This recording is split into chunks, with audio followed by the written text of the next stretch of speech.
In this video, I'm going to show you how to increase font size in GnuCash. So to do this, it's actually a bit tricky, but still quite easy, okay? Now, the very first thing you have to do, you want to go down to the bottom and go into the search on Windows and look for percent app data percent, okay? Now this will open up a file folder over here, type that in and then open it up.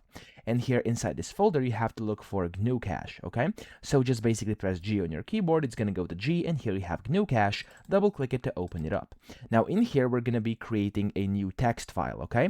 So we're gonna create a right click and we're gonna do new, and then from here, text document. Now delete everything as well as this extension, the .txt over here, and name it this. So do GTK-3.0.css, okay? So whenever you do that, make sure there's not .txt at the end. Just make it like this, press enter, and then it says, are you sure you want to change extension? Click on yes, and that's the first thing you have to do.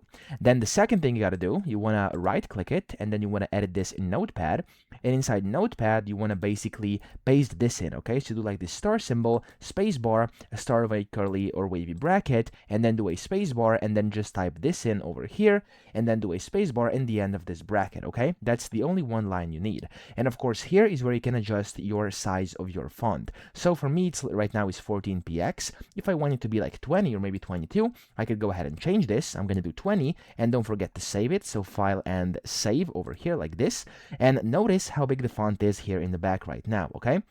It's basically like the default size. Now, if I go ahead and actually close this, you'll have to close your GnuCash for this to take effect and open it again. You'll see that it's going to get bigger. So right now it's this big. Remember it. I'm going to close it, and then I'm going to reopen GnuCash just like this. There we go. You'll see that the font is now going to get much bigger. There we go, as you can see. Now, if I went bigger, for example, like maybe 25, 26, it would be even bigger. So that's essentially how you do it. I hope this video helped you out. If it did, please subscribe to the channel and help me out as well.